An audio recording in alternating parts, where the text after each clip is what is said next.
लंबे बालों वाली राजकुमारी का लहंगा। एक छोटे से गांव में गौरी और चंदन नाम के दो गरीब भाई बहन रहते थे। गौरी बचपन से ही बहुत ही बुद्धिमान थी। वे लोग जंगल से लकड़ियां काटते और उसे ले जाकर बाजार में बेचते और उसी से किसी तरह से उनका गुजारा चलता था। एक बार चंदन और गौरी दोनों जंगल में लकड़ियां काट रहे थे। तभी चंदन को एक बहुत ही अद्भुत चमकता हुआ सुनहरे पक्षी का पंख मिला। वाओ, कितना सुंदर पंख है ये। दीदी ये देखो, ये कितना चमकीला और अद्भुत पंख है। हाँ भाई, ये पंख बहुत ही दुर्लभ पक्षी गाने वाली चिड़िया की है। इस पक्षी को आसानी से कोई भी नहीं पा सकता। अच्छा ये बात, फिर तो मैं इस पंख को राजा तेज प्रताप के पास लेके जाता हूँ और यकीनन वो इस कीमती गाने वाली चिड़िया का पंख देकर मुझे बहुत अच्छा इनाम देंगे। वो तो ठीक है, लेकिन भाई मेरा दिल बहुत घबरा रहा है। मुझे नहीं लगता राजा इस पंख को देखकर तुम्हें कोई इनाम देगा। भाई कृपया कर आप इस पंख को राजा के पास न ले जाए। इस मुसीबत को यहीं फेंक दो भाई, ये हमारे किसी काम का नहीं है। दीदी ये आप कैसी बातें कर रही हो? हमारे पास अमीर बनने का ये सबसे बढ़िया मौका है। अब आप ज्यादा मत सोचो और मुझे जाने दो। चलो ठीक है, पर अपना ध्यान रखना। चंदन खुशी खुशी वहाँ से राजा के महल में चला गया और उसने राजा तेज प्रताप को उस गाने वाली चिड़िया का पंख दिया। महाराज, मुझे ये दुर्लभ गाने वाली चिड़िया का पंख मिला है और इसलिए मैं ये सुनहरा चमकने वाला पंख आपके लिए लाया हूँ, क्योंकि इस पंख के असली हकदार आप हैं महाराज। बहुत खूब नौजवान, लेकिन मुझे सिर्फ इस गाने वाली चिड़िया का एक पंख नहीं चाहिए। यदि उस दुर्लभ पक्षी का पंख मेरे लिए ला सकते हो तो तुम उस पक्षी को भी मेरे लिए ला सकते हो। जाओ और मेरे लिए वो पक्षी लेकर आओ, वरना मैं तुम्हें भूखे शेरों के आगे फेंकवा दूंगा। ये सुनकर तो चंदन का होश ही उड़ गया। उसके लिए गाने वाली चिड़ियों को पकड़ना बहुत ही मुश्किल था। वह उदास मन से वहाँ से चला गया और बहुत रोया।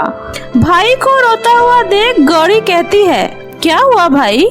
दीदी आपने बिल्कुल सही कहा था। मैंने आपकी बात ना मानकर बहुत बड़ी गलती कर दी। वो दुष्ट राजा चाहता है मैं उस दुर्लभ गाने वाली चिड़िया को पकड़कर उसके पास ले जाऊं, वरना वो मुझे भूखे शेर के आगे फेंक देगा। अब मैं राजा को गाने वाली चिड़िया कहाँ से लेकर दूं?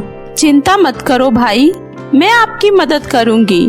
आप राजा से कहो कि वो हमारे लिए 100 बोरे मकई के बाली लाकर दे, जिसे हम इस राज्य के सबसे बड़े खेत में बिखेर सके और फिर उन्हें उनका पक्षी मिल जाएगा। चंदन राजा के पास गया और 100 बोरे मकई की मांग की। मकई तो ठीक है।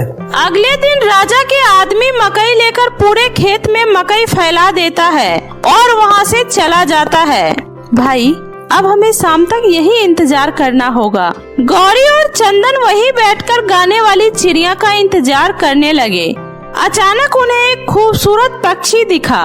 वो गाने वाली चिड़िया ही थी जो मकई खाने के लिए आई थी। वे दोनों भाई बहन छुपकर उसे देख रहे थे। भाई अब जाओ और जाल लेकर आओ। चंदन ने फुर्ती में जाल उठाया और बिना समय गवाए उस गाने वाली चिड़िया को पकड़ लिया और खुशी खुशी उसे राजा तेज प्रताप के पास ले गया। ये लीजिए महाराज, शक्तिशाली गाने वाली चिड़िया जो कभी पूरे जंगल की मालिक थी, अब इसके मालिक आप हैं। वाह अद्भुत, ये पक्षी तो जितना सुना था उससे भी ज्यादा खूबसूरत है। तुम वाकई में बहुत बहादुर हो, पर मेरी परीक्षा अभी खत्म नहीं हुई। अगर तुम मेरे लिए गाने वाली चिड़िया को ला सकते हो तो तुम मेरे लिए लंबे बालों वाली समुद्र की रानी राजकुमारी चंदा को भी ला सकते हो। तुम उसे मेरे पास लेकर आओ, वरना भूखा शेर तुम्हारा इंतजार कर रहा है। चंदन इस बार बहुत डर गया। मैं एक बेजुबान पक्षी को झांसा देकर पकड़ सकता हूँ, लेकिन एक राजकुमारी को झांसा देना असंभव है। चंदन घर आकर सारी बात अपनी बहन गौरी को बताता है। यह सब सुनकर गौरी कहती है, जाओ और अपने राजा से कहो कि वो तुम्हें एक घोड़ा और एक बेहोश करने वाला जादुई गुलाब दे, जिससे हम लंबे बालों वाली राजकुमारी को बेहोश कर सकते हैं। चंदन राजा से गुलाब और घोड़े की मांग करता है। राजा चंदन को वो सब कुछ दे देता है। चंदन गुलाब लेकर घोड़े पर सवार होकर समुद्र के तट पर गया और उसने वहाँ लंबे बालों वाली राजकुमारी को देखा जो एक खूबसूरत नाव में सवार होकर समुद्र की खूबसूरती का आनंद ले रही थी। चंदन तो उस राजकुमारी की तरफ देखता ही रह गया क्योंकि उसने आज से पहले कभी भी इतनी सुंदर राजकुमारी को नहीं देखा था। तभी लंबे बालों वाली राजकुमारी का नाव समुद्र के किनारे आ गया और राजकुमारी चंदा अपने नाव से बाहर आई। तभी चंदन गुलाब लेकर उसके पास गया। क्या आप ये सुंदर और ताजे गुलाब लेना पसंद करेंगे? प्यारी राजकुमारी, ये ताजे गुलाब मैंने खास आपके लिए तोड़े हैं। ओह, ये फूल कितना सुंदर है। गुलाब मुझे बहुत ही पसंद है। चंदन ने राजकुमारी को फूल दिया और राजकुमारी ने जैसे ही उस फूल को सूंघा वो बेहोश हो गई। चंदन जल्दी से राजकुमारी को उठाकर घोड़े पर सवार हुआ और महल में आ पहुंचा। राजकुमारी को देखकर दुष्ट राजा तेज प्रताप बहुत ही खुश हुआ। कोई शादी की घंटियां बजाओ, मेरी प्यारी राजकुमारी आ गई है।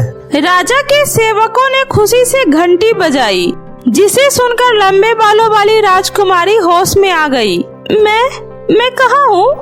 ये कौन सी जगह है? तुम यहाँ हो मेरी प्यारी राजकुमारी, अपने दूल्हे के पास। दूल्हा? हाँ प्यारी राजकुमारी, मैं वही हूँ जिसके साथ तुम्हारा विवाह होगा। क्या? लेकिन मेरा विवाह नहीं हो सकता। लेकिन क्यों? मैं सिर्फ अपने शादी के लहंगे में ही शादी कर सकती हूँ। तुम उसके बारे में चिंता मत करो, मैं तुम्हारे लिए पूरे देश का सबसे होनहार दर्जी लाऊंगा जो तुम्हारे लिए सबसे खूबसूरत लहंगा सिलेगा। मुझे माफ करना महाराज, पर मेरी शादी का लहंगा सबसे अनोखा लहंगा है, उसे बदला नहीं जा सकता।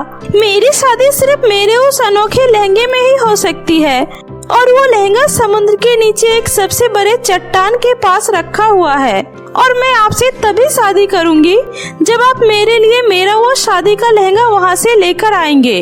चंदन, कहाँ हो तुम?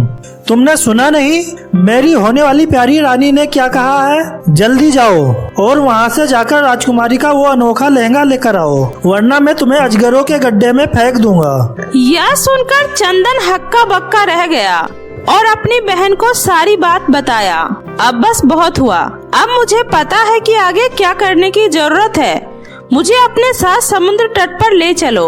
उसके बाद चंदन अपनी बहन गौरी को लेकर समुद्र तट पर आता है। मेरे प्यारे दोस्त केकरे, बाहर आओ, मुझे तुम्हारी मदद की जरूरत है, बाहर आओ। गौरी के इतना बोलते ही समुद्र में से एक विशाल केकरा बाहर आया। हेलो मेरी दोस्त, इतने वर्षों के बाद तुमसे मिलकर बहुत ही खुशी हो रही है। आज तुम्हारी वजह से ही मैं जिंदा हूँ। कहो, तुम्हें क्या परेशानी है? उसके बाद गौरी ने उसे अपनी समस्या बताई। उसके बाद केकरे ने अपने बाकी के साथी को बुलाया और उसने चंदन को वो अनोखा जादुई दवाई पीने को दिया और चंदन को अपने साथ पानी में ले गया। चंदन उस जादुई पानी को पीकर पानी में गोता लगाया। जब वो पानी के अंदर तैर रहा था तभी उसे वहाँ वो बड़ी सी चट्टान दिखाई दिया। वो उसके पास गया और उस चट्टान को उठा लिया। तभी सभी केकरे मिलकर उस लहंगा को खींचकर बाहर ले आया। उसके बाद चंदन पानी से बाहर आ गया और केकरे भी उसके पीछे पीछे आए। आखिरकार वो लहंगा मिल ही गया। मेरे भाई, अब सब कुछ तकरीबन सही होने ही वाला है। तकरीबन क्यों? मुझे अभी एक और मुसीबत का सामना करना है, लेकिन उसके लिए मुझे तुम्हारी मदद की जरूरत है मेरे दोस्त। वो क्या है? उसके बाद गौरी उस केकरे को सारी बात बताई जिसकी उसने योजना बनाई थी। ठीक है, इस काम में हम सब तुम्हारी मदद जरूर करेंगे। चलो अब चलते हैं। उसके बाद चंदन उस लहंगा को लेकर महल में राजा के पास गया। महाराज और राजकुमारी जी, मैं वो शादी का लहंगा समुद्र तल से निकाल लाया हूँ। बहुत ही बढ़िया। अब तो राजकुमारी को मेरी रानी बनने से कोई नहीं रोक सकता। इसके बाद राजा और रानी हमेशा खुशी खुशी एक साथ रहेंगे। लेकिन मैं ये लहंगा आपको तभी दूंगा जब आप पूरे राज्य से अपने बुरे बर्ताव के लिए माफी मांगेंगे। मैं सबसे ज्यादा शक्तिशाली राजा हूँ और तुम मुझे कह रहे हो कि मैं माफी मांगू? हरगिज नहीं, मैं कभी माफी नहीं मांगूंगा। फिर तो आप मुझे मजबूर कर रहे हैं महाराज। मेरे दोस्त आ जाओ। उसके बाद केकरे का झुंड राजा की तरफ बढ़ने लगा। ये गंदे केकड़े, ये मेरे महल में कहाँ से आ गए? अरे कोई भगाओ इसे।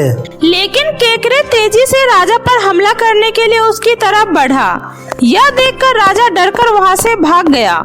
मुझे छोड़ दो, पहरेदारों मुझे बचाओ, ये गंदे केकड़े मुझे मार डालेंगे। पहरेदार केकरे की तरफ दौड़े, लेकिन वे लोग दूर जा गिरे। राजा दौड़ते हुए अपने बालकनी के कोने में आ गया। जल्दी से हमारी बात मान लो, वरना ये केकरे आपको नहीं छोड़ेंगे। हाँ हाँ ठीक है, मैं मानता हूँ मैं एक नीच और बेईमान राजा हूँ। मैं सबसे अपने किए की माफी मांगता हूँ। और ये भी कहो कि मैं ये गद्दी छोड़ता हूँ। नहीं, हाँ हाँ ठीक है, मैं अपनी गद्दी भी छोड़ देता हूँ। बिल्कुल सही। सिपाहियों, इस राजा को तहखाने में बंद कर दो। उसके बाद लंबे बालों वाली राजकुमारी चंदा ने चंदन का धन्यवाद किया। तुम्हारा बहुत बहुत धन्यवाद, तुम बहुत ही बहादुर और अच्छी नौजवान हो।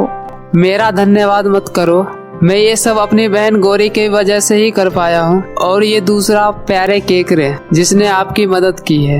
राजकुमारी चंदा मुस्कुराई और फिर उसने गौरी और केकरे दोनों का धन्यवाद किया। और फिर उसके बाद चंदन उस राज्य का नया राजा बना और लंबे बालों वाली राजकुमारी से उसकी शादी हुई और फिर सभी खुशी खुशी रहने लगे। तो मेरे प्यारे दोस्तों, कैसी लगी आपको मेरी ये कहानी? मुझे कमेंट करके जरूर बताएं। कहानी अच्छी लगी हो तो इसे अपने दोस्तों के साथ भी शेयर करें। और हाँ दोस्तों, अगर आपने अब तक मेरे चैनल जादुई टीवी को सब्सक्राइब नहीं किया है तो जल्दी से नीचे लाल बटन दबाकर अभी सब्सक्राइब कर ले। तो मिलती हूँ ऐसे ही फिर किसी नई मजेदार जादुई कहानी के साथ। तब तक अपना ध्यान रखें। बाय बाय दोस्तों।